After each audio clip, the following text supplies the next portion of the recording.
శ్రీశైలం ఎడమగట్టు కాలువ సొరంగంలో చిక్కుకున్న వారిని కాపాడేందుకు చేపట్టిన సహాయక చర్యలు వేగంగా సాగడం లేదు.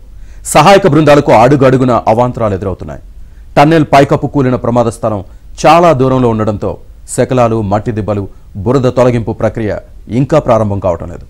సొరంగంలో ఇంకా 2.5 మీటర్ల మేర బురద అలాగే ఉండడంతో అక్కడి నుంచి ఘటనా స్థలం వరకు నడవడం చాలా కష్టంగా మారింది.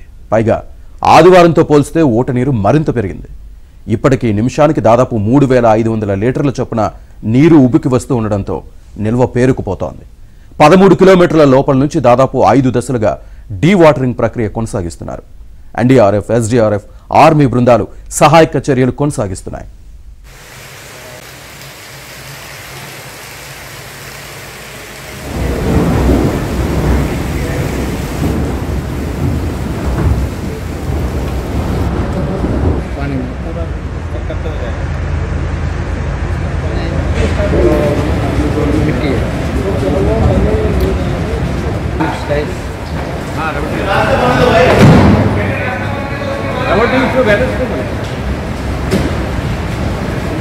Tubes टाइल्स वाले ट्यूब्स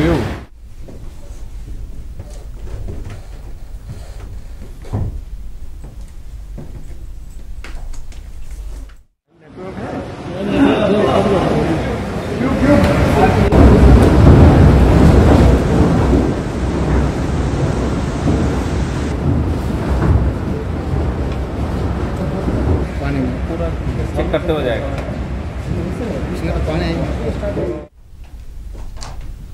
శ్రీశైలం ఎడమగట్టు కాలువ సొరంగంలో చిక్కుకున్న వారిని కాపాడేందుకు చేపట్టిన సహాయక చర్యలు వేగంగా సాగడం లేదు. సహాయక బృందాలకు అడుగడుగున అవాంతరాలు ఎదురవుతున్నాయి. టన్నెల్ పైకప్పు కూలిన ప్రమాద స్థలం చాలా దూరంలో ఉండడంతో శకలాలు, మట్టి దిబ్బలు, బురద తొలగింపు ప్రక్రియ ఇంకా ప్రారంభం కావడం లేదు. సొరంగంలో ఇంకా 2.5 మీటర్ల మేర బురద అలాగే ఉండడంతో అక్కడి నుంచి ఘటనా స్థలం వద్దకు నడవడం చాలా కష్టంగా మారింది. పైగా ఆదివారంతో పోల్చితే ఓట నీరు మరింత పెరిగింది. ఇప్పటికీ నిమిషానికి దాదాపు 3500 లీటర్ల చొప్పున నీరు ఉబికి వస్తూ ఉండడంతో నిల్వ పేరుకుపోతోంది. 13 కిలోమీటర్ల లోపల నుంచి దాదాపు 5 దశలుగా డీవాటరింగ్ ప్రక్రియ కొనసాగిస్తున్నారు. ఎన్డీఆర్ఎఫ్, ఎస్డీఆర్ఎఫ్, ఆర్మీ బృందాలు సహాయక చర్యలు కొనసాగిస్తూ ఉన్నాయి. టన్నెల్ దగ్గర సహాయక చర్యలకు సంబంధించిన పూర్తి అప్డేట్స్ మా ప్రతినిధి బసవరాజ్ అందిస్తారు. బసవరాజ్.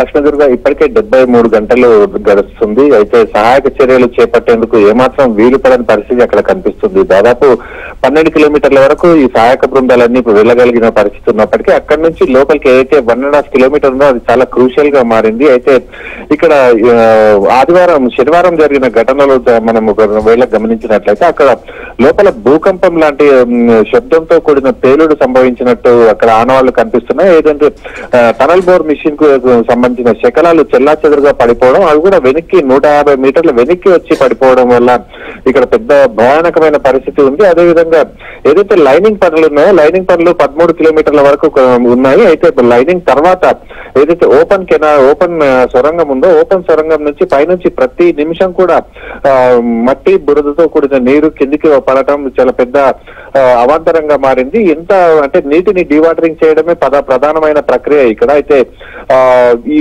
750 మెగా హార్స్ పవర్ తో ఉండే మోటార్లు ఎంత నీటిని బయటకు పంపింగ్ చేసినప్పటికీ సుమారు 4000-4500 లీటర్ల నిమిషానికి ఆ విధంగా నీరు బయటకు వస్తుంది. కానీ అక్కడ అదే స్థాయిలో నీరు కూడా ఊరుతుండటంతో కూడా ప్రధాన అడ్డంకిగా మారింది. ఎన్ని బృందాలు అంటే ఇప్పటికే ఎన్డీఆర్ఎఫ్, ఎస్డీఆర్ఎఫ్, నేవీ, ఆర్మీ వీటితో పాటు మేఘాలయకు సంబంధించిన రాటోల్ మైనింగ్ ఎక్స్పర్ట్స్ కూడా వచ్చి అక్కడ సహాయక చర్యలు చేపట్టేందుకు సమాయత్తమైన కూడా ఏదైతే ఈ సీపేజ్ కారణంగా అక్కడ అంటే ప్రతి నిమిషానికి బురద అదేవిధంగా ఊట నీరు పెరుగుతూ ఉండడం వల్ల ప్రధాన అడ్డంకిగా మారింది. వీటిని తీసేందుకే పూర్తిగా అంటే సమయం వెచ్చిస్తున్నారు. దీనిపైన సమాలోచనలు చేస్తున్నారు.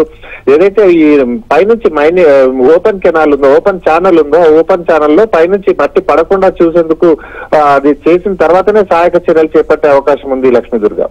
Right, thank you Basavaraj.